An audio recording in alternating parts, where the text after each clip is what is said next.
Bonjour, c'est Maman, citoyen de la République très démocratique du Gondwana, président du Parlement du Rire. Je suis aujourd'hui à Lubumbashi dans l'émission La Team JMJ. C'est tous les samedis. Première diffusion midi.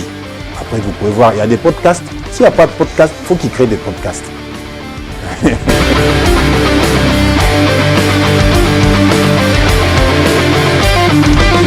Le FC Saint-Éloi-le-Popo n'est jour qu'au titre cette saison en Ligue nationale de football. Les Viettes ne cachent pas leurs ambitions et à chaque match, ils jouent avec l'idée de toujours entretenir les chances de gagner cette Ligue nationale de football. Cet épisode de la team GMJ va s'articuler autour de ces Loupopo ambitieux sous les contrôles de Luc Eymaï, coach du FC Saint-Éloi-le-Popo.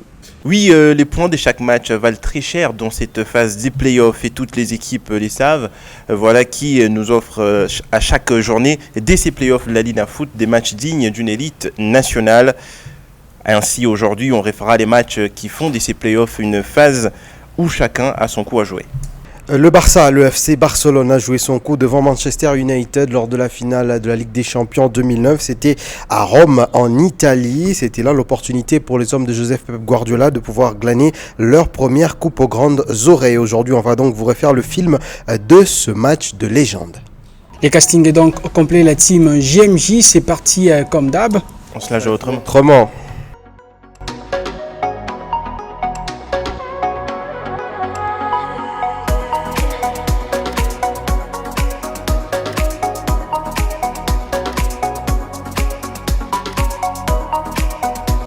Évidemment, on va se la jouer autrement pour ce 16e épisode de votre émission La Team GMJ. On avance petit à petit et aujourd'hui, c'est... Quantième épisode, tu dis ? 16e. Ok. Ouais.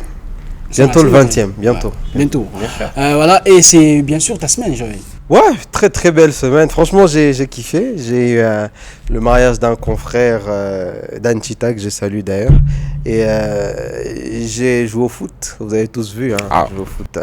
Bon, pas... à la Maguire. J'ai quand même joué. Il a joué à la Maguire. J'ai quand même joué, ouais. Un tournoi. Ça m'a rappelé des foot des U15, U12. Ouais, c'était une histoire de 20 minutes. Chacun son taf. On suit d'abord la vidéo de Joël Baniwa pour voir ce que ça donne quand Joël Baniwa est dans une vareuse pour jouer au foot.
Voilà, Jean, tu l'as vu Je suis pas impressionné, ce qui est sûr.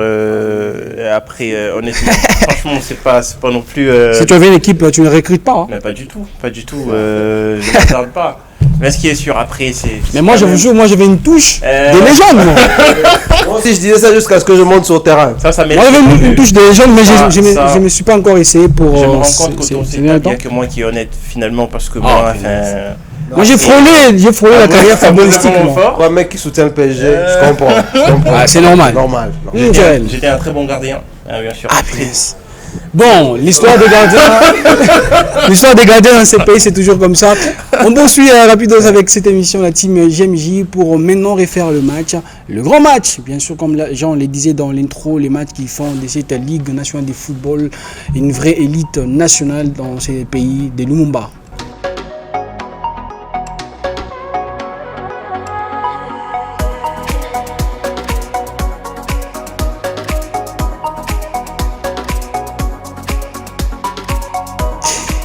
Et aujourd'hui, on refait les matchs Mazembe, Magnon, TP Mazembe, soldé par une victoire des Corbeaux, 1-0 grâce à ses coups francs du Malawite. Patrick Mangoul. 1-0 pour les Corbeaux de Mazembe, Joël. Ouais, déjà que c'est un match où Mazembe n'avait pratiquement rien à perdre dans le contexte, parce que Mazembe, ça reste Mazembe, parce que c'est une équipe, quoi qu'il arrive, qui joue toujours les titres. Je pense que Papi Kimoto, en conférence de presse d'après-match, il dit Mazembe, ça reste Mazembe. Mais seulement que le contexte de ce match-là était différent. Mazembe sort d'une défaite 3-1 face aux Aigles du Congo, et Mazembe a fait le buzz avec l'histoire de certains joueurs indisciplinés dans le collectif et tout. Et ce match-là, c'était un match où Mazembe jouait pas son va-tout, mais c'est une équipe, quand tu joues Magnon, tu veux remettre la tête à l'endroit. La meilleure équipe, c'était un match assez complexe pour les TP Englebert Mazembe. C'est peut-être le match le plus complet qu'ils font, parce que moi j'ai été marqué par le match retour contre le Popo au stade Mazembe, mais après ce match-là, je crois que ce match contre l'équipe de Magnon, c'est un match complet, parce que ils ont été physiquement au point, parce que j'ai comme l'impression que Magnon a perdu cette bataille-là sur le plan physique.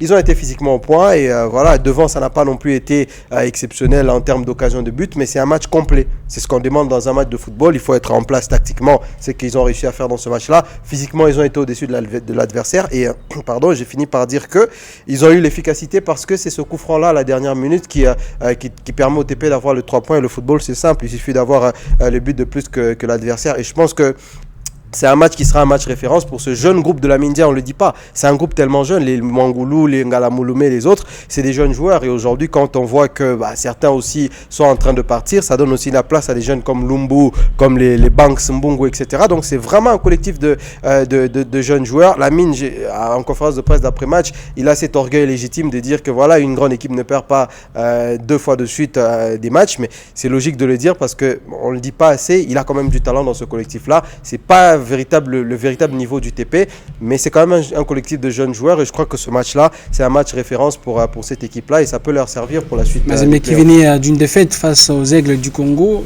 3-1. Mazembe qui devait se remettre dans la marche dans cette phase de play-off, même s'il y avait des problèmes autour, mais Mazembe a su tenir son rang face à Maniema. Moi, c'est ce qui me marque, au fait. Tu n'analyses pas ces matchs et faire abstraction de ce qui se passe autour avant, et ça reste important, même s'il est mobile, ça reste Mazembe. Ouais. Et quand tu renvoies quand même de joueurs cadres comme Keita, il y a aussi le Trangimbi et tout consort, c'est des joueurs avec qui ils préparent leur séjour à Kinshasa. Ils partent avec eux dans le collectif pour aller faire des bons résultats. Tous des titulaires, Luzolo, Keita, Badamassi, Ngimbi. Parce que c'est pas facile. Tu les renvoies à Lubumbashi, et t'es pas sûr à 100% que le groupe qui reste à Kinshasa, c'est des mecs valeureux, c'est eux qui entrent et qui te gagnent ces matchs face à une équipe sérieuse qui prétend au titre. Et c'est là que tout le travail est fait par la Mindiaï.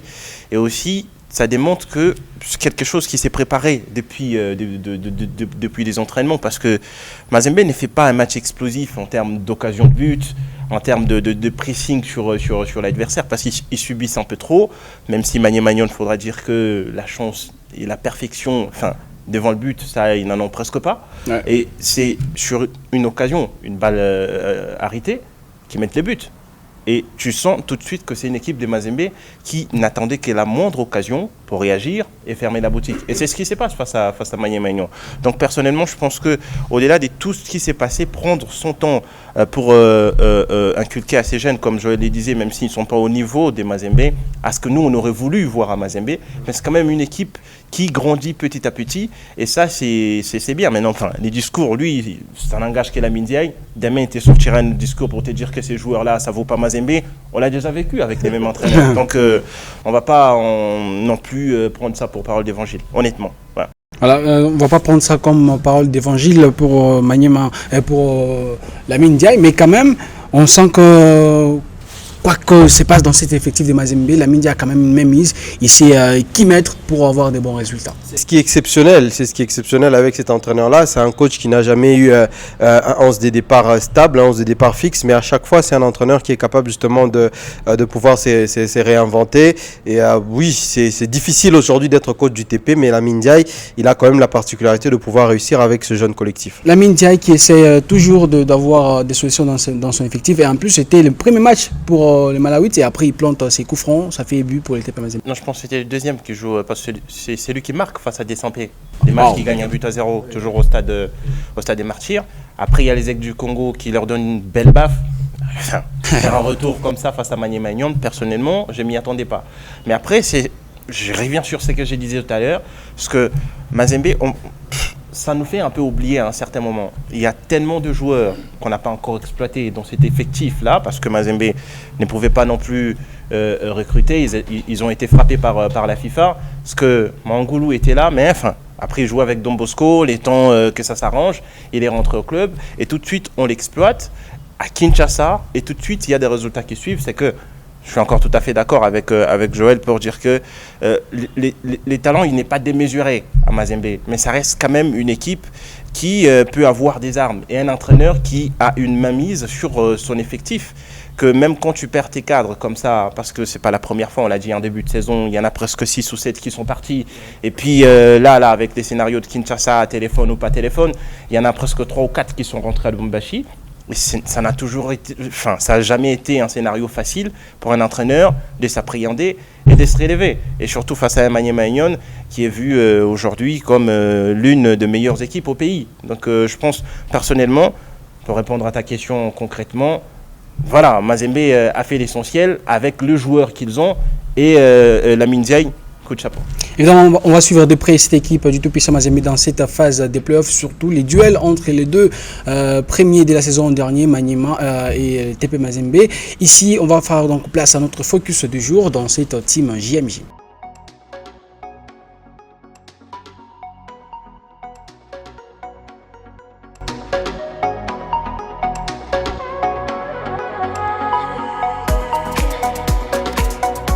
C'est le focus dans la team JMJ. On reçoit aujourd'hui le coach du FC Saint-Eloi, le Popo, Luc et Maël, pour parler bien évidemment des ambitions de cette équipe du FC Saint-Eloi, le Popo, pour cette saison en Ligue nationale de football. L'équipe louchoise ambitionne de gagner cette Ligue nationale de football.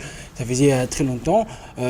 Pour donc le Viet du FC Saint-Eloi, le Popo, Luc et Maël est déjà sur ces plateaux de la team JMJ. Bonjour Luc et bienvenue.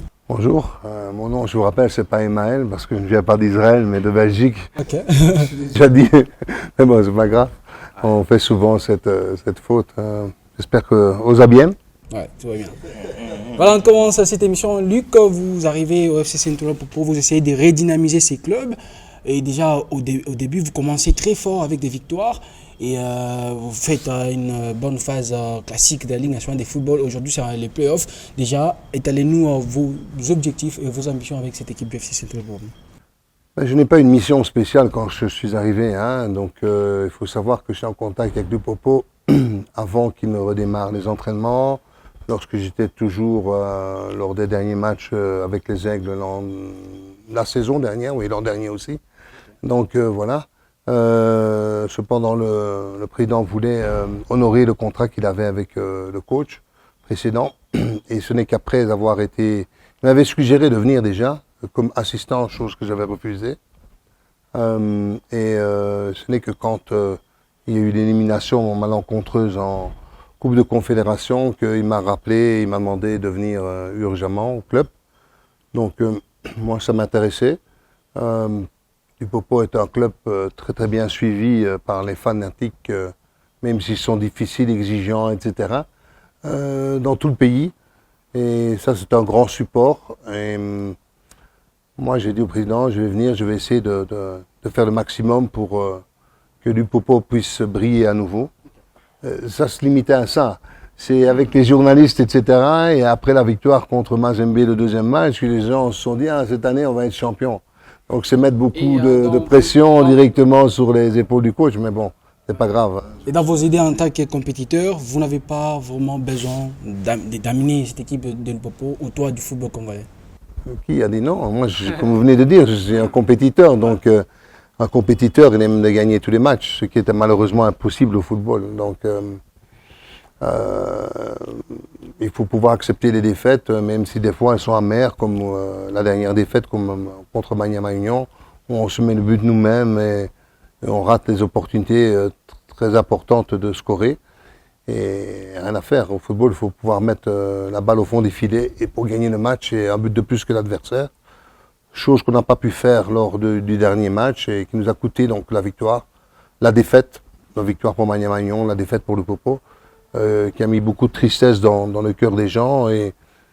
Mais les gens doivent comprendre aussi que nous ne sommes pas invincibles. Personne n'est invincible. Les grandes équipes, Man City, Liverpool, Real Madrid, Barcelone, voilà, sont là. Et ils perdent également des matchs. Donc voilà. Mais en tant que compétiteur, comme vous venez de le dire, je pense que vous avez toujours à cœur d'aller chercher. Que je joue à la Xbox ou au Monopoly ou aux cartes ou au football, je déteste la défaite, mais bon voilà, parfois il faut pouvoir l'accepter et parfois il faut savoir y remédier aussi. Donc non, c'est sûr que tu abordes tous les matchs pour essayer de gagner, mais il y a un adversaire en face de toi qui aussi veut gagner les matchs. Oui, ce serait magnifique si vous pouvez gagner le championnat cette année, mais nous avons 11 autres adversaires qui veulent aussi gagner le championnat cette année. Donc voilà, c'est ce qui complique la tâche, bien entendu. Ouais. Avant de poser peut-être une autre question, je laisse Joël lui poser sa question. Alors coach, déjà bonjour. Bonjour. Merci d'être venu. Ma première question va dans ce sens. Vous avez quand même coaché beaucoup de clubs en Afrique, vous avez quand même fait différents pays. Et quand vous êtes arrivé ici au sein du FC Saint-Ol-Popo, c'est déjà quoi la particularité que vous avez remarqué avec ce club-là? Le football congolais, vous le connaissez déjà, mais le FC Saint-Ol-Popo, c'est quand même un club à part.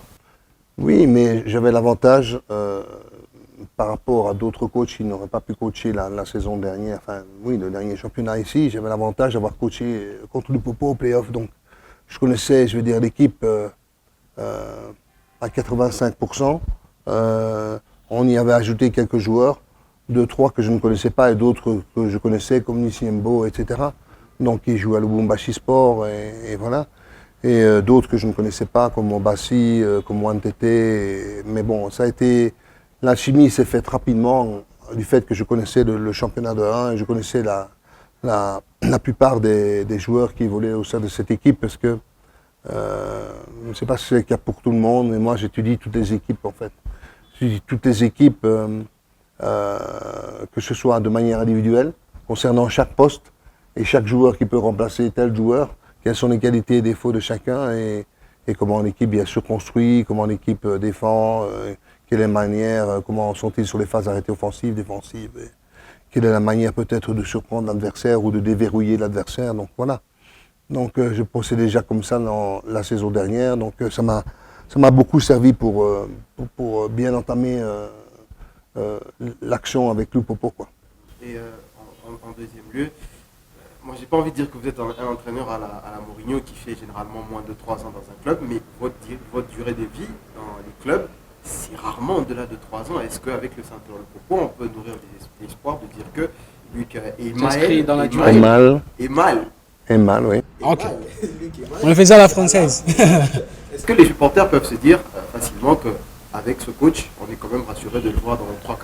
Seul Dieu le sait. Maintenant, vous parlez de ne pas rester plus que 3 ans, en général souvent 1 an et demi, 2 ans, dans un club.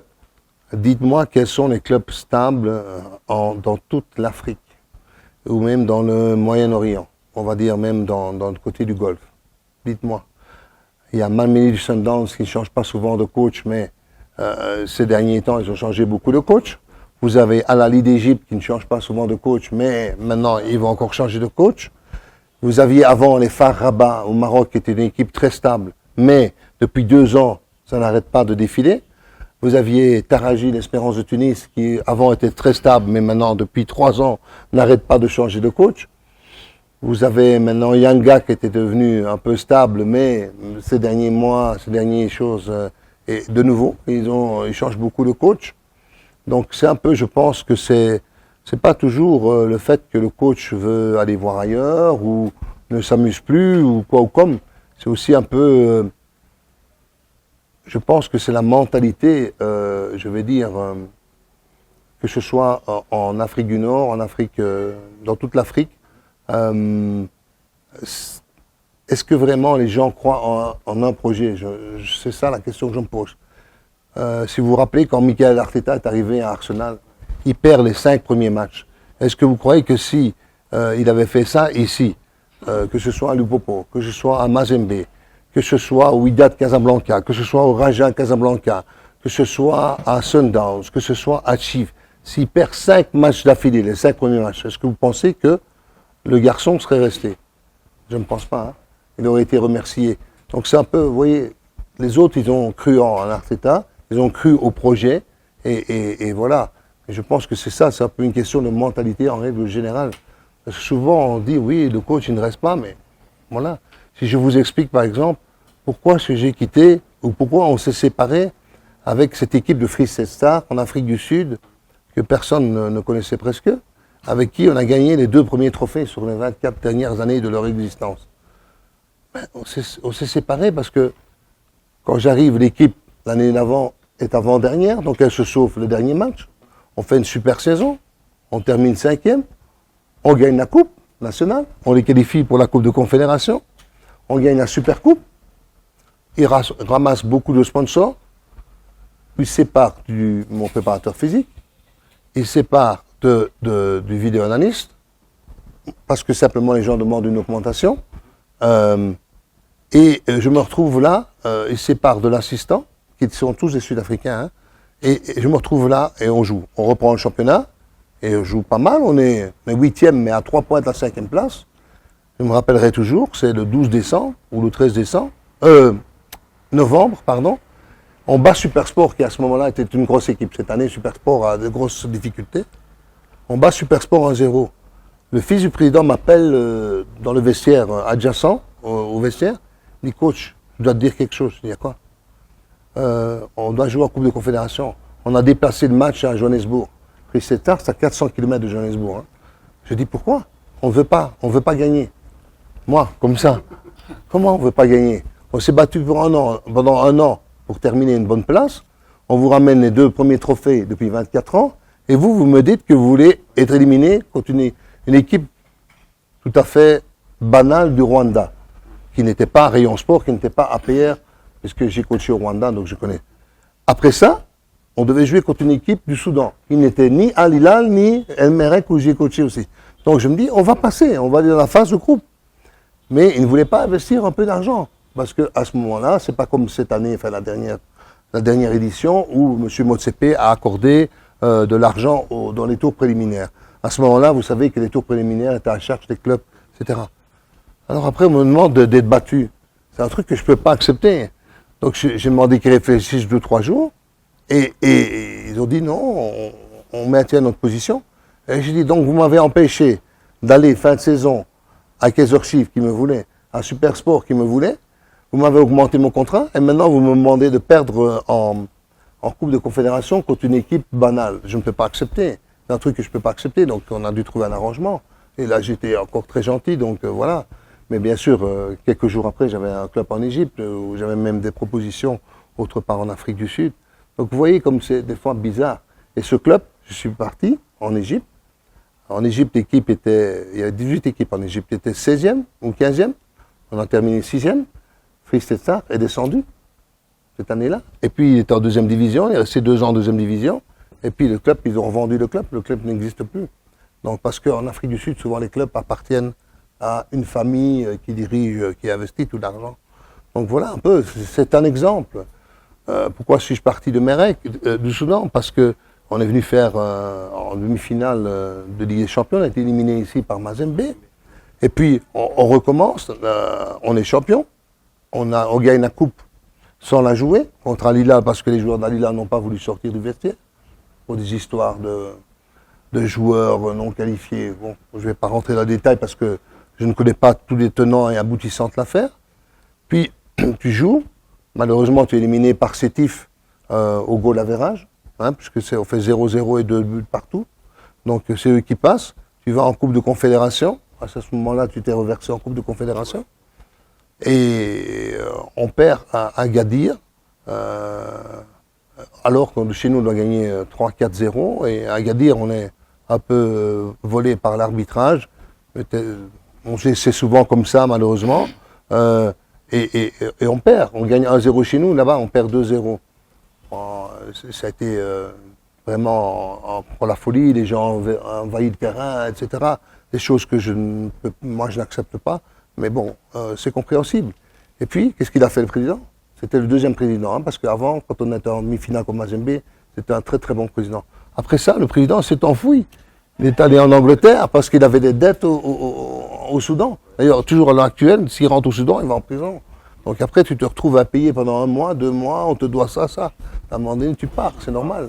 Donc, tu as des droits et des devoirs. Tu as le devoir d'essayer de performer au mieux, de faire le mieux avec ton équipe. Tu as le droit aussi de toucher ton argent. Et voilà, bon, bien sûr, ça a été jugé à la FIFA. Et bien sûr que j'ai eu mon argent, mais ça a pris du temps, mais je l'ai eu.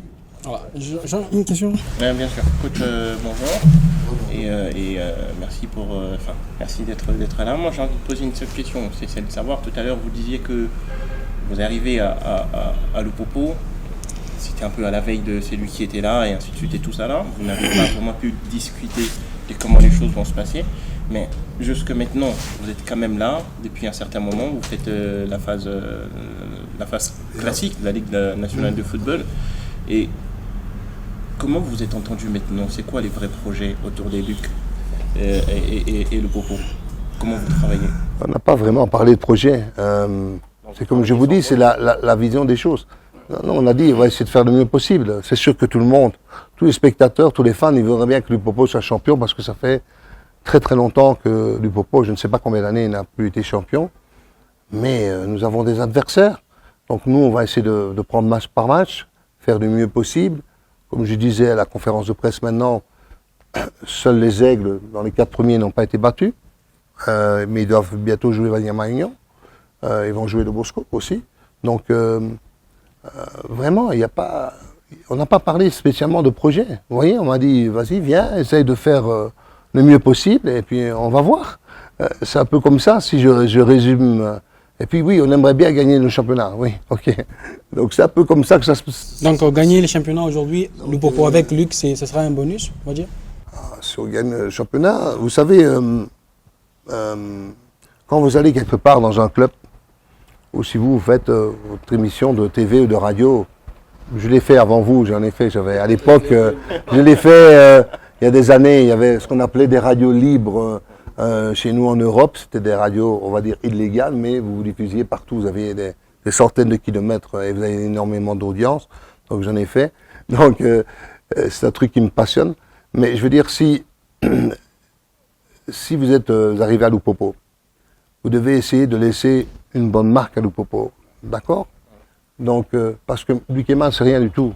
Je dis aux joueurs, on n'est rien du tout, nous. Lupopo restera toujours Lupopo. Lupopo a des fanatiques depuis X années, X peut-être dizaines ou centaines d'années.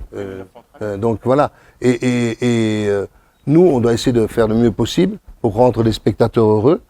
Et je peux comprendre que parfois les gens soient très déçus parce que, vu tout ce qui se passe dans le pays, vu également le fait que certains se privent peut-être de manger pour venir au stade, pour payer leur place, etc. Ça, je tire mon chapeau aux fanatiques pour ça.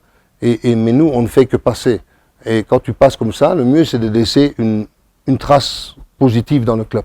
Donc voilà, et je pense que c'est ce que je vais essayer de faire avec le staff qui est présent, c'est d'essayer de laisser une trace positive dans le club. Et si, tant mieux, si on peut gagner le championnat, je l'ai dit encore, ce sera quelque chose d'extraordinaire. Hein. Et tant qu'on n'a rien à se reprocher, même si on termine deuxième, troisième, oui, les gens vont être déçus, mais tant que tu joues, que tu donnes le maximum de toi-même pour essayer d'y arriver, je crois que tu n'auras pas grand-chose à te reprocher, même si tu auras rendu des gens peut-être un peu déçus, ce qui est normal, ce que je peux comprendre, mais il y a de l'adversité dans le sport. Hein. Tu as des adversaires qui veulent tout autant que toi remporter des matchs, etc. Donc voilà. Alors, coach, moi j'aimerais savoir, et ça c'est vraiment un peu plus sur terrain, depuis que j'analyse le club depuis le début de la saison sur plusieurs émissions, j'ai dit que j'ai comme l'impression que Luc Eymael a le meilleur collectif de la Ligue nationale de football. Et j'ai comme l'impression que vous êtes l'entraîneur qui se plaint le moins par rapport aux moyens qui sont mis dans le club, par rapport au mercato, parce qu'on a vu que vous avez quand même recruté certains joueurs lors de la mi-saison. Et on a comme l'impression que même dans votre staff, vous pouvez faire venir, on a récemment vu un nouveau préparateur physique qui est arrivé. Est-ce qu'on peut réellement dire que vous n'avez pas de raison pour justement vous plaindre de quoi que ce soit? On peut toujours se plaindre, on peut toujours chercher des excuses, des faux fuyants, parler de complot, parler de ceci, de cela, ce que j'ai entendu à gauche, à droite.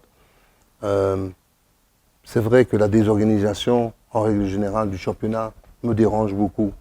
Comme j'ai expliqué, l'histoire des playoffs, il est anormal qu'une équipe qui termine avec 53 points recommence à 0 avec une équipe qui a 28 points. C'est anormal. Ça n'existe nulle part sauf ici. Donc, encore une fois, ce n'est pas une critique de la solution. Je donne directement la solution comme je l'ai déjà donnée.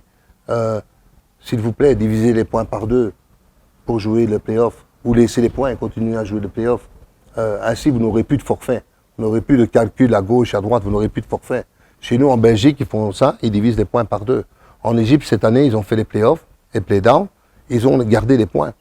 Avant, en Tunisie, cette année, ils font normal le championnat. Avant, ils faisaient play-off aussi, play-down. Et ils donnaient, par exemple, 10 points au premier. Bon, ils recommençaient à 0 si vous voulez, mais ils donnaient 10 points au premier, 8 au deuxième. Vous voyez, des choses comme ça. Maintenant, ici, ça aurait été plus difficile puisque tu as 2 poules et que le pays est très grand. Donc voilà. Oui, cette désorganisation du championnat ou ces annulations de matchs au dernier moment, m'embête beaucoup parce que vous voyez, on est battu contre Maniama Union, on se bat nous-mêmes, pour moi, on se bat nous-mêmes. Malheureusement, tu dois jouer Don Bosco et hop, au dernier moment, on te reporte le match. Ça, c'est très embêtant. Maintenant, au niveau effectif, etc., j'ai trouvé l'effectif en place, on a trouvé le staff en place, on a essayé de travailler avec le staff. Quand des personnes ont voulu retourner dans leur pays, comme Bouba qui voulait retourner au Mali pour des raisons familiales, ou le kiné qui a voulu retourner en Tunisie aussi pour des raisons familiales. Il faut respecter les choses. Et alors à ce moment-là, tu essaies de prendre des personnes que tu connais ou qui peuvent apporter un plus encore au staff pour ne pas te retrouver, comment on appelle ça, la tête dans l'eau, le bec dans l'eau. Maintenant, au niveau des joueurs, j'ai pu analyser lors du premier tour, de la phase aller, qu'il y avait des manquements dans les joueurs. C'est-à-dire que quand tu perdais un joueur sur blessure ou sur suspension, quand tu rentrais le joueur qui était susceptible de jouer à ce poste-là, il n'avait pas la même qualité que l'autre joueur. Et c'est à ça qu'on a essayé de remédier. Donc on a diminué le nombre de joueurs, mais on a essayé d'améliorer la qualité des joueurs qui étaient sur le banc. Je dirais que j'ai un très bon banc. Je pense que j'ai un bon noyau et j'ai un très bon banc. Maintenant, parfois, ça ne suffit pas, comme contre Maniama, mais de ça, je suis très content que le comité m'ait écouté de ce côté-là, parce que c'était une analyse à faire et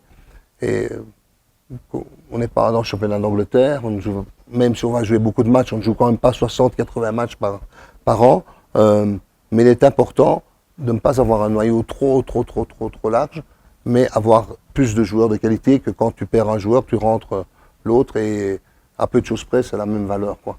Et c'est là aussi, c'est difficile dans la tête du coach, parfois, de faire le choix des 20 joueurs. Hein.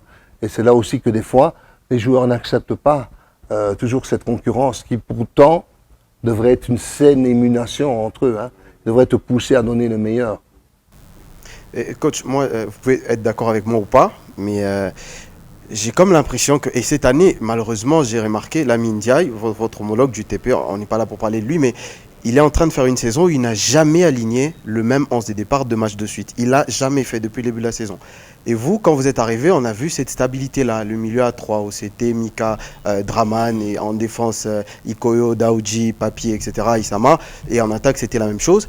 Mais j'ai eu l'impression que à la manche retour de la phase classique, avec les joueurs qui sont arrivés, comme Djoumekou et les autres, il y a eu énormément de changements et on a vu une équipe qui était en train de vaciller. Est-ce que ça, c'était votre choix de pouvoir à chaque fois essayer de changer le 11 ou c'est peut-être les joueurs qui vous obligent à faire ça? Parce que là, j'ai aussi l'impression qu'on est quand même répartis parce que même le milieu commence un petit peu à bouger et devant, on ne sait toujours pas si c'est Orso ou Djoumekou qui débute les matchs. Et vous avez 30 joueurs et vous avez 4 avant-centres, comme j'expliquais ça tout à l'heure.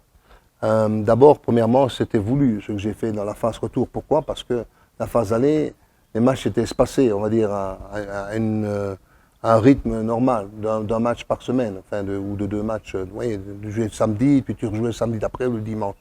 La phase retour, ça n'a pas été comme ça. On est resté 1 mois et demi sans jouer, et puis on a dû jouer tous les 3-4 matchs, plus les déplacements. Donc, automatiquement, tu ne peux pas aligner tout le temps les mêmes joueurs, tu vas avoir de grosses blessures. Et c'est ça auquel il faut penser. Les blessures physiques, mais aussi il faut penser à l'aspect mental des joueurs. Toujours être concentré, etc. La fatigue psychologique est très importante. Donc à ce moment-là, comme vous le voyez en Europe, il faut faire tourner le noyau. Et puis pour toi aussi, tu dois pouvoir accorder la chance à l'un ou l'autre pour voir est-ce que tu vas être prêt pour jouer les playoffs ou pas. Donc voilà, il n'y a pas que moi qui l'ai fait d'ailleurs aux Aigles, les 3 derniers matchs, ils ont changé par exemple beaucoup le noyau. Et par après, ça s'est fait aussi. Si je n'ai pas fait beaucoup au premier tour, c'est parce que de 1, comme j'ai expliqué, les matchs étaient passés normalement et je n'avais pas la richesse que j'ai à l'heure actuelle sur le banc. Donc maintenant, c'est vrai que la concurrence est là et que ce n'est pas du tâtonnement du tout. Tu donnes la chance à quelqu'un.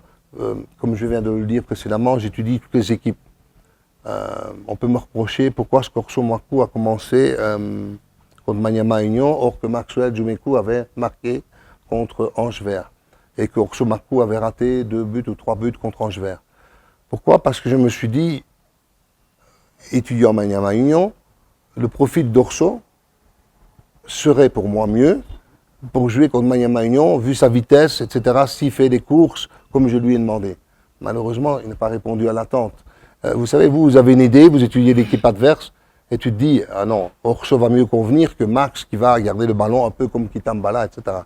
Et finalement, le choix s'est avéré mauvais. C'est pour ça que j'ai changé la mi-temps. C'est avéré mauvais, pourquoi? Est-ce que c'est à cause de mon choix ou est-ce que c'est à cause que le joueur n'a pas non plus donné ce que j'attendais de lui et ce dont on avait parlé? Donc vous savez, c'est comme quand on dit, l'entraîneur qui va prétendre, oh, j'ai fait un changement gagnant. Ça, c'est vraiment très... des choses que je n'aime pas entendre. Parce que, le fameux coaching gagnant, je fais entrer le joueur qui change le match. J'ai jamais dit ça, moi. Je pense. Ah bon? Non, j'ai jamais dit ça. Parce que, encore une fois, vous avez une idée, vous la faites, et puis le résultat va dépendre du joueur. Comment rentre-t-il? Va-t-il appliquer les consignes? Va-t-il rentrer en se disant, oh, le coach, il aurait dû me faire commencer, tant pis? Ou il va se dire, non, je vais montrer au coach que la semaine prochaine ou le prochain match, je dois être dans le 11. Donc, vous voyez tout ça. Donc, le coach a une idée, le coach ou le staff a une idée, et puis après, c'est le joueur qui décide. Comme quand on me dit, vous ratez beaucoup d'occasions. C'est vrai, on rate beaucoup d'occasions. On travaille la finition à l'entraînement. Et puis, je reviens au match de Maniama Union ici. Le jour avant le match, on travaille pendant 10 minutes avec des ailiers, les avant-centres, la finition. Et je dis, Efongue, il est grand, donc automatiquement au sol, Betana petit filet au sol, Nassé, va devenir beaucoup plus difficile pour lui. Je suis un ancien gardien de but, donc je sais aussi. Si vous frappez à mi-hauteur ou en l'air, c'est beaucoup plus facile pour lui. Première occasion, Kazema, extraordinaire, mais il frappe là. Efongue la sort. Deuxième occasion, il la met là. Efongue la sort. Troisième occasion, il frappe là-bas. Voilà. Quatrième occasion, Orso rate ton contrôle de balle ou frappe à côté du ballon. Et puis je dis, mais Kazema, je t'ai demandé de frapper à terre. J'ai essayé de frapper à terre, coach. donc c'est difficile, vous voyez, vous n'avez pas une manette pour... Voilà, c'est la décision du jour au moment. Comment se place-t-il, comment son corps est-il mis, comment le pied d'appui est-il positionné. Voilà, c'est toutes ces choses-là. Comme, est-ce que c'est moi qui ai demandé à Jeff, qui est là, de la jouer de manière individuelle? J'avais dit, Fongue lâche les ballons. Il faut suivre. Il suit le ballon et Fongue lâche le ballon. Il n'a plus qu'à donner le ballon en retrait à Max qui est tout ça devant le but vide. Et Max la pousse dans le but. Mais non, lui, il veut la jouer solo et il shot dans le petit filet. Bien sûr que je n'étais pas content. C'est normal que je lui ai fait des remarques. Mais bon, tout ça, c'est la décision du joueur. Le coach ne peut pas avoir une manette et dire hop, hop, tu pousses sur X, ça va en retrait, tu donnes là-bas. Non, malheureusement, c'est pas comme ça. Peut-être une dernière question, Luc. Vous observez le football congolais depuis longtemps, vous travaillez avec le club congolais.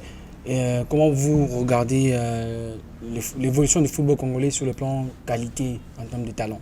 Là, souvent, je vous défends par rapport à beaucoup d'autres pays qui se croient supérieurs, en tout cas qui croient leur championnat supérieur. Et ça me fait mal encore quand j'ai des journalistes qui parfois me critiquent ou m'accusent de certaines choses. Je trouve qu'il y a énormément de talent en RDC. La preuve en est tout simplement, ça c'est irréfutable parce que quand vous avancez un argument, il faut avoir des preuves ou des solutions. Combien de joueurs congolais arrivent à s'expatrier, que ce soit en Europe, que ce soit dans le Golfe, que ce soit dans les autres pays africains, même ici autour, que ce soit en Tanzanie, en Zambie, un peu partout, voilà, en Afrique du Nord, etc. Et arrivent souvent à réussir. Fiston Maïlé, à Pyramide, et avant à Yanga. Donc ça veut dire qu'il y a beaucoup de talent dans le football congolais, dans ce championnat. C'est un championnat très talentueux. Qu'est-ce qui casse malheureusement le talent? Parce que c'est ça un peu la question qu'il faut se poser. Un, la désorganisation totale au niveau du calendrier du championnat. Deux, le problème de flux aérien, etc. qu'on rencontre dans le pays, même si maintenant il y a une plus grosse compagnie qui a repris une autre compagnie locale, qui va certainement aider. Le fait que le pays soit très très grand aussi, hein, mais bon, c'est le même cas en Afrique du Sud, et là, tu te déplaces comme tu veux. Et la quatrième chose, je dirais, les infrastructures. Quand vous allez jouer sur un terrain comme à Chikunku, c'est impossible. Amenez Mohamed Salah, amenez Lionel Messi, Cristiano Ronaldo, Virgil van Dijk, amenez n'importe qui, Luka Modric, ils ne sauraient pas jouer sur ce terrain-là. C'est impossible. Or il y a deux clubs qui jouent dans ce stade. Est-ce que c'est si difficile que, ou la ville, ou la commune, je ne sais pas, c'est une ville, je pense, ou est-ce que les présidents des deux clubs ne pourraient pas se réunir? On va quand même mettre une carpette, un artificiel correct, qui va favoriser du beau jeu, qui va favoriser peut-être des jeunes talents à éclos, et voilà, que de te retrouver là-bas, où tu te retrouves aussi parfois dans des terrains à gauche ou à droite, qui ne sont pas des terrains de football. Ça, c'est malheureux. Et ça, c'est la différence, par exemple, par rapport à des championnats comme l'Afrique du Sud, l'Égypte, etc. Le Maroc, où tu joues sur des belles surfaces, là, elles sont bien sûr en naturel, mais tu peux avoir des belles surfaces en artificiel, parce que je comprends que la maintenance est très difficile. Mais là, si tu as un bon terrain, automatiquement, ça t'aide à produire du bon jeu, et ça t'aide à sortir plus de talent. Donc, c'est ça un peu qui casse, pour moi, l'évolution des talents congolais. Mais vous avez un championnat talentueux, et malheureusement, pas très bien organisé au niveau du calendrier, mais pour différentes raisons. Il y a des raisons peut-être obscures, et il y a des raisons claires, qui sont la grandeur du pays, qui sont le flux aérien, et qui sont peut-être le manque de moyens chez certains clubs aussi pour payer les avions et les transports, etc. Et parce qu'il n'y a pas, par exemple, comme en Afrique du Sud, j'ai travaillé 3 ans et demi, c'est le seul pays que je connais en Afrique. Chaque mois, la Ligue qui organise le championnat, qui est en conflit aussi avec la fédération, donc la Ligue qui organise le championnat, la PSL, donne à chaque club de première division 2 millions de rentes par mois. 2 millions de rentes par mois. Ce qui représente plus ou moins 1 million de rentes. Avant, ça faisait 60 000 euros. Maintenant, il est retombé à quelque chose comme 50 000. Donc 2 millions donne 100 000, on va dire 100 000 dollars par mois à chaque club. Ce qui te permet de payer des joueurs, ça te permet de payer les déplacements, payer les hôtels, etc. Tu touches pas de droit TV. Hein. C'est eux qui ont la PSL, c'est eux qui ont les droits TV. Mais bon, ça t'aide beaucoup. Ça t'aide beaucoup. Et malheureusement, ici, ben voilà, on n'a pas tout ça. Et ils essayent tout doucement maintenant de faire des trucs avec Ili Cash, de trouver des sponsors. Ce sont des bonnes initiatives. Parce que ça peut aider. Comme j'ai trouvé très intéressant qu'on joue le play-off tous avec les mêmes ballons. Ouais. J'ai trouvé ça très bonne initiative aussi. Ouais. Ça, c'est un progrès. Tu peux critiquer, mais il faut aussi signaler les progrès qui ont été faits. Donc ça, c'est un progrès parce que sinon, avant, tu te trouves avec 5 ballons à toi et 5 ballons à l'adversaire. Alors, des fois, l'adversaire est triche, il cache tous tes ballons et tu dois jouer avec tes ballons. C'est des trucs... J'ai une question pour finir avec... C'est invraisemblable, mais c'est la réalité du football ici. Donc maintenant, ils ont fait quoi? Ils ont fait un ballon unique, c'est super. D'ailleurs, si le championnat devrait se jouer, je trouve que ce serait très bien que la Nina Foot oblige toutes les équipes à jouer avec le même ballon. Ce serait une bonne chose, vraiment. Ça, ce sont des excellentes initiatives. Comme l'initiative du play-off pour éviter d'avoir des équipes qui s'absentent parce qu'ils sont déjà qualifiés par le play-off et qu'il y ait des forfaits. Moi, c'est la première fois que je suis depuis 2010 en Afrique, hein. Donc nous sommes en 2025. C'est la première fois que je connais un forfait. J'ai jamais eu faire face à un forfait, une équipe qui ne se présente pas. Donc, pour éviter ça, s'il vous plaît, ou vous gardez les points acquis dans la phase normale, ou vous divisez les points par 2. Alors là, tout le monde va se donner, et il n'y aura plus de forfait de dernière minute. Ah, ben je calcule, je suis qualifié pour les playoffs, j'ai pas besoin de me déplacer, et j'utilise pas l'argent. C'est aussi une question économique. Je dépense pas l'argent. Non, là, tout le monde va devoir jouer. Donc, jusqu'au bout. Ce sont des solutions, quoi. Vous parliez tout à l'heure du calendrier de la Ligue nationale du football qui est, n'est pas constante en fait, ce qui est sûr. Et pour cette phase des playoffs, vous jouez presque tous les 4 jours. Comment vous prenez pour vous organiser? Il faudra dire qu'il y a des déplacements, vous faites Kinshasa de temps en temps, le Lubumbashi. Et comment vous organisez tout ça là? Est-ce que ça n'a pas aussi une certaine... ça pèse pas sur les épaules des joueurs? Si, certainement, ça pèse aussi, mais je pense que là aussi, les gens, certaines personnes parlent de complot. C'est pas un complot. Il faut un peu réfléchir. C'était la seule solution. Si tu voulais terminer plus ou moins à temps, c'était la seule solution.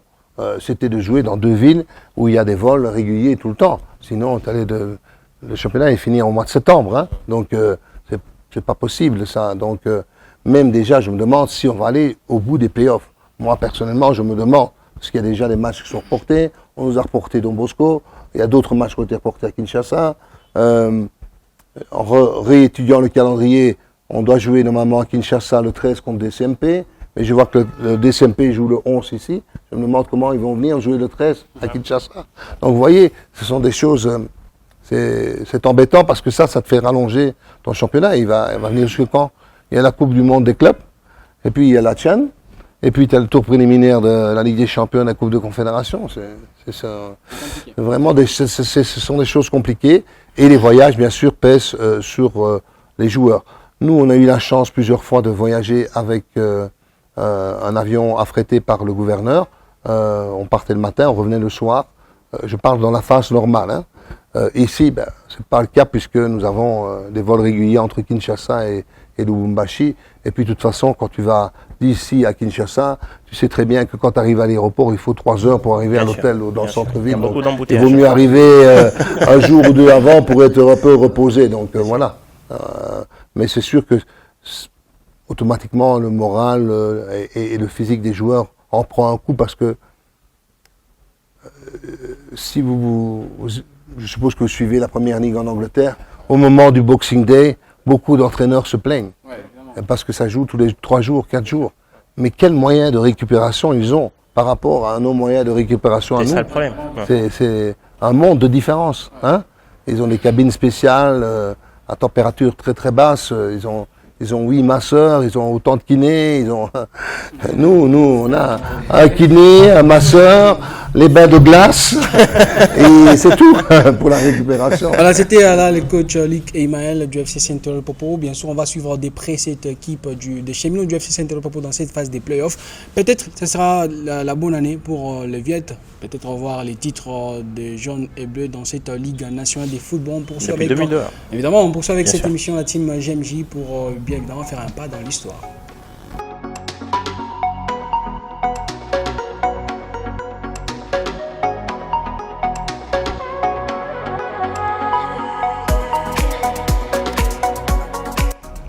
Et aujourd'hui, on fait un pas dans l'histoire. Ce sera donc 2009 quand les Barça gagnaient la Ligue des Champions avec Pep Guardiola. C'était l'année du triplé, bien sûr. Et c'était face à l'équipe de Manu, Joël Manua.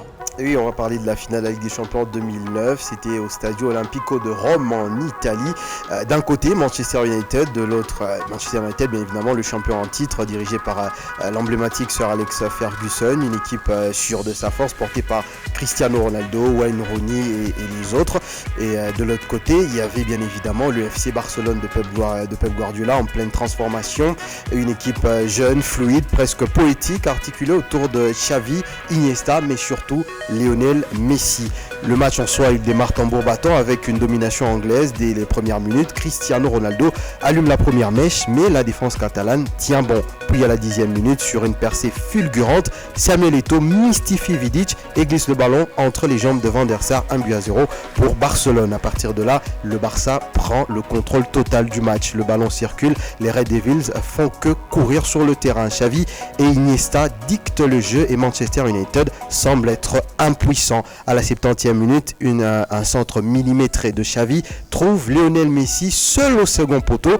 Et bien, le petit Argentin, pourtant pas connu pour son jeu de tête, claque un coup de tête exceptionnel, imparable, 2-0 pour l'FC Barcelone. Ce Barça-là, c'est bien plus qu'une simple équipe de football parce que c'est une idée, c'est devenu un concept. Le tiki-taka mis en place par Pep Guardiola, ces jeux fait des passes courtes, des mouvements constants et des pressings intelligents, une danse collective où chaque joueur connaît sa partition. Plus qu'un système de jeu, c'était une philosophie, une domination mentale et technique. Ce soir-là, ce style de jeu a atteint son sommet, étouffant l'un des plus grands clubs du monde. Ce soir-là, plus qu'un trophée, plus qu'un simple match de football, c'est une ère qui a commencé, l'ère des Pep Guardiola, qui réussit au passage le triplé, le tout premier de l'histoire du FC Barcelone. Lionel Messi, quant à lui, entre dans la cour des très grands et le monde découvre un style de jeu et un joueur qui vont marquer le football pendant toute une décennie. C'était une masterclass de Pep Guardiola, mais aussi la naissance véritable de Lionel Messi. C'était un match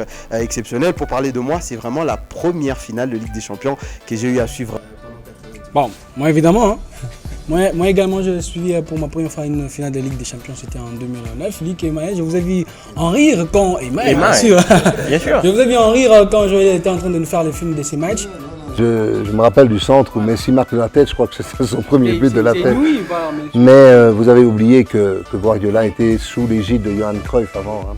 Et c'est Johan Cruyff en fait qui a mis tout ce système en place tout d'abord. Et puis bon, Pep l'a appliqué et il l'a certainement encore amélioré à sa manière. Et oui, il fait une grande domination du Barça durant pas mal de temps. Cette domination qui commence à renaître maintenant sous Hansi Flick d'une autre manière. Totalement différent, mais avec beaucoup de jeunes joueurs encore. Hein. On voit l'éclosion de garçons comme Lamine Yamal, etc., qui étaient inconnus au bataillon précédemment. Et oui, ce sont de très bonnes choses à voir. Et avoir eu des joueurs comme Messi, Ronaldo, enfin, ils sont toujours là. Maintenant, ils jouent, on va dire, dans des championnats autres que l'Europe. C'est comme avoir eu Pete Sampras, Roger Federer, McEnroe, au tennis, Djokovic, etc. Est-ce qu'on aura encore des joueurs comme ça par la suite? Je n'en sais rien. Dans le football, c'est la même chose. Et maintenant, malgré tout, partout où Pep est passé, M. Guardiola est passé, il a réussi à gagner des trophées. Et vous voyez que cette année, malheureusement, avec Man City, il est resté même 12 ou 13 ou 14 matchs sans remporter une victoire. Donc même pour moi, le plus grand entraîneur du moment, de l'ère nouvelle, on va dire, n'a pas arrivé à solutionner certains problèmes. Donc vous voyez comme c'est difficile. Jean, Je pense le Barça qui gagne la Ligue des Champions en 2009. Ouais, je pense que Joël résume tout dans son récit. Et ça, c'est important. On a vu le début de grands joueurs, bien sûr. Et je crois que c'est un air important. Après, beaucoup de gens ont dit qu'on aura vraiment du mal à revoir de tels joueurs à de tels niveaux et tout consort.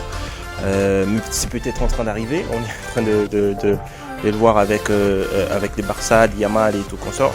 Mais à l'époque, il faudra dire que c'est une nouvelle équipe. Comment dire, c'est une nouvelle mentalité qui commence au fait dans le football, et ça s'est pérennisé durant deux décennies et demie.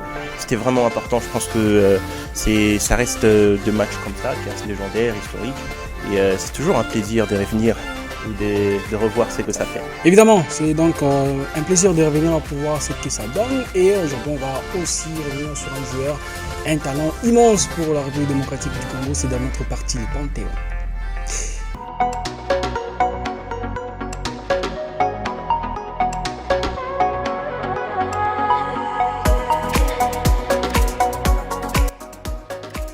Et aujourd'hui, notre panthéon du jour, c'est Joël Kimwa-Kimpela. Avant de passer la parole à Jean Choui, il demande d'abord au coach s'il a quand même une idée sur Joël Kimwa-Kimpela. Non.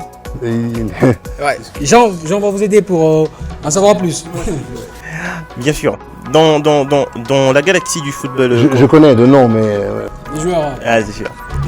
Bien sûr, je disais, dans la galaxie du football congolais, certains noms brillent avec une lumière particulière. Joël Kimwa-Kimpela est de ceux-là. Né le 14 octobre 1986 à Kinshasa, c'est défenseur central à la carrure imposante, a longtemps incarné la solidité, le courage et l'expérience au sein des latanières des Léopards de la RDC et des clubs les plus prestigieux de la RDC.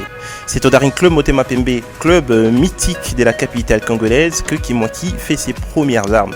Dès ses débuts, il s'impose comme une sentinelle infranchissable, remportant notamment les championnats en 2008 et la Coupe du Congo en 2009. Mais c'est sous les couleurs du tout-puissant Mazembe qu'il connaîtra la gloire continentale. Transféré chez les Corbeaux de Lubumbashi en 2010, il devient rapidement une pièce maîtresse de la défense. Avec Mazembe, il remporte 2 Ligues des Champions de la CAF 2010 et 2015, 2 Supercoupes africaines, plusieurs championnats nationaux, et entre dans la légende lors de la Coupe du Monde des clubs en 2010, où les clubs congolais atteignent la finale. Une première historique pour une équipe africaine. À l'équipe nationale, Kimwa-Ki totalise plus de 50 sélections et s'illustre au CHAN en 2009, en 2016, remportant les 2 éditions et joue un rôle clé dans les parcours des Léopards jusqu'à la 3e place lors de la CAN 2015 en Guinée équatoriale. C'est d'ailleurs lors du quart des finales face au Congo-Brazzaville qu'il inscrit un but mémorable dans un match resté dans les annales. Hors du terrain, Kimwa-Ki inspire par sa sérénité et son professionnalisme. Après son départ du TP Mazembe en 2019, il rejoint les football clubs Renaissance du Congo avec l'ambition de transmettre son expérience à la nouvelle génération. Véritable leader, il est respecté tant pour ses exploits voulais-je dire, et pour son humilité. Aujourd'hui, Joël Kimwa-Ki n'est pas seulement un nom dans les archives du football congolais, il est une figure titulaire, un modèle pour les jeunes défenseurs, un symbole de longévité et des disciplines dans un football congolais en quête des repères solides. Joël Baniwa, quand on a parlé des Joël Kimwa-Ki avant, c'était... Là, tu es sûr que c'était bien choisi. Ça gagnait. Dubitatif sur Joël Kimwa-Ki parce que oui, dans le Panthéon, on n'a pas encore mis beaucoup de défenseurs, mais oui, Kimwa-Ki, c'est un très très grand nom. C'est l'un des joueurs le plus titrés de ce pays. Et je crois qu'il n'y a que Jean Kassoussoula qui a plus de trophées que lui. Donc c'est un nom, c'est un capitaine, c'est quelqu'un qui a marqué l'histoire. Et Kimwa-Ki, on ne l'oubliera pas, c'est le capitaine avec qui on remporte notre 2e CHAN. C'est l'un des joueurs qui a permis à ce que la RDC sous Florent Ibenge soit 3e à la CAN lors de cette CAN en Guinée équatoriale, je pense. Donc c'est un joueur que personne n'oubliera, surtout du côté du TP Mazembe Anglebert. Il a gagné 2 ou 3 Ligues des Champions, donc c'est un monument du football. Et pour moi qui a une petite tendance véclibienne, c'est dommage de voir Kimwa-Ki du côté des SMP parce qu'il nous a fait la misère, faudrait dire. Il y avait une axe de fou, Kimwa-Ki, Bokesse Gladys, c'était exceptionnel. Ouais, c'était une défense de fou, mais voilà, mais c'est un nom, c'est une légende de notre football. Voilà, c'était là Joël Kimwa-Ki qui a intégré notre Panthéon. Je vais poser une question. Toujours là en 2010 au DCMT? Kimwaki. Oui. Non, Non, il était pas déjà à Mazembe. Mazembe. Il était déjà à Mazembe, ouais, c'est ça. Cette année-là, on a battu. Voilà, c'était la Joël qui évidemment notre panthéon du jour qui nous a fait donc rire sur ces plateaux avec ses exploits avec le TP Mazembe et l'équipe des Daring Club Motema Pembe. C'est donc bien sûr la fin de cette émission. La team JMJ, on dit merci à Luc et Imal pour donc la présence dans cette émission. Merci Joël, merci Jean. On se retrouve à la prochaine pour un autre numéro de la team JMJ. Ce sera pour notre plaisir de vous servir.